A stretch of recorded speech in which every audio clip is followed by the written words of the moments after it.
Hello folks, welcome to today's Word at One, and we're continuing with our readings in the book of Isaiah, and we've reached chapter 51, and we're going to read verses 1 to 16, and Teresa is going to be reading it for us today, and after she's read it, she's going to be doing the devotional that accompanies it from Ray C. Stedman Ministry, so I trust you'll be blessed by it. And Isaiah 51 verse 1 is a significant verse for myself. It is a verse that speaks of God calling us to listen to him. And you who pursue righteousness and who seek the Lord, look to the rock from which you were cut and to the quarry from which you were hewn. Isaiah 51 verse 1. And Isaiah is the 23rd book in the Old Testament, and this chapter 51 verse 1 is a significance to me because a few years ago we had a car and the registration was W511JSS. Now, sometimes I think God speaks to us prophetically through some of these things, and for me W is the 23rd letter of the alphabet, 51 1, and JSS, no prizes for guessing what I made of that, Jesus. And so Isaiah 51 verse 1 has been a significant verse for myself in relation to the way that God speaks to me at times. And I pray that you're blessed by the reading that Teresa is going to now give us, and also the devotion that accompanies it. Be blessed. Hello and welcome to Word at One. And today we will be reading from Isaiah chapter 51 verses 1 to 16. And then after we will be reading the devotion that goes along with it. So chapter 51 verse 1. Everlasting salvation for Zion. Listen to me, you who pursue righteousness and who seek the Lord. Look to the rock from which you were cut, and to the quarry from which you were hewn. Look to Abraham your father, and to Sarah who gave you birth. When I called him, he was only one man, and I blessed him and made him many. The Lord will surely comfort Zion, and will look with compassion on all her ruins. He will make her deserts like Eden, her wastelands like the garden of the Lord. Joy and gladness will be found in her, thanksgiving and the sound of singing. Listen to me, my people. Hear me, my nation. Instruction will go out from me. My justice will become a light to the nations. My righteousness draws near speedily. My salvation is on the way, and my arm will bring justice to the nations. The islands will look to me and wait in hope for my arm. Lift up your eyes to the heavens. Look at the earth beneath. The heavens will vanish like smoke.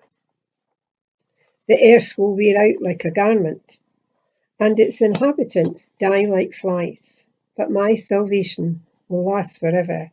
My righteousness will never fail. Hear me, you who know what is right. You people who have taken my instructions to heart. Do not fear the reproach of mere mortals, or be terrified by their insults. For the moth will eat them up like a garment, the worm will devour them like wool. But my righteousness will last forever, my salvation through all generations. Awake, awake, arm of the Lord, clothe yourself with strength. Awake, as in days gone by, as in generations of old. Was it not you who cut Rahab to pieces, who pierced that monster through? Was it not you who dried up the sea, the waters of the great deep? Who made a road in the depths of the sea so that the redeemed might cross over?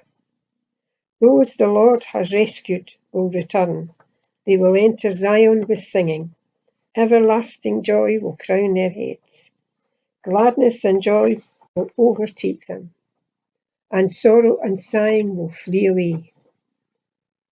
I, even I, am he who comforts you.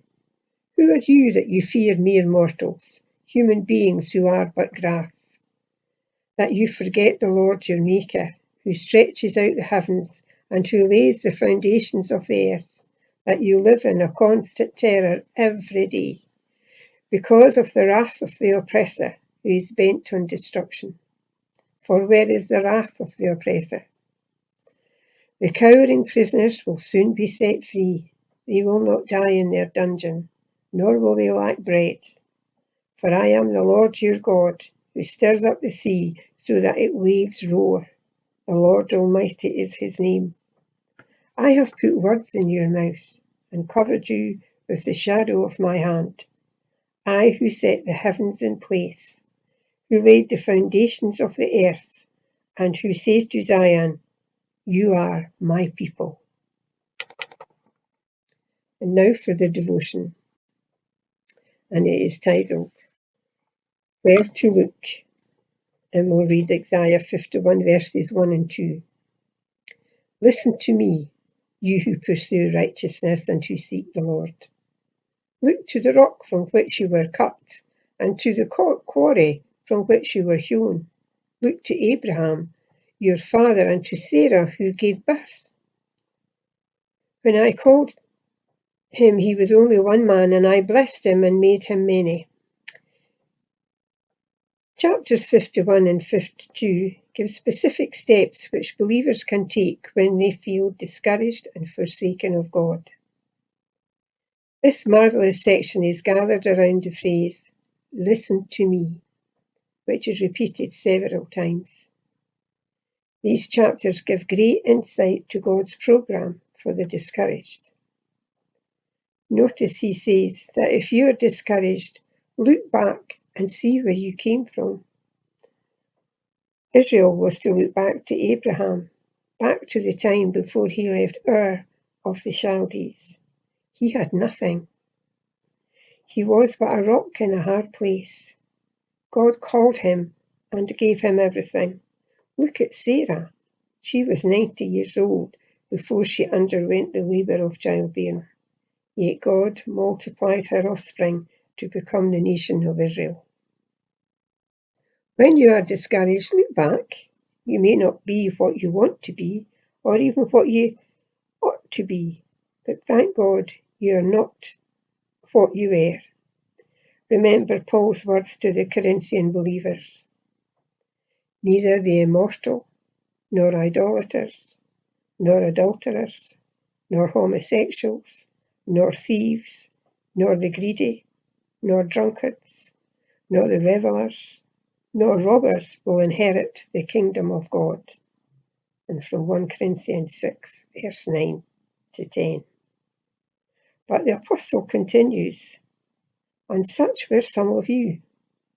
But you were washed, you were sanctified, you were justified in the name of the Lord Jesus Christ, and by the Spirit of our God. Find this in 1 Corinthians chapter 6, verse 11.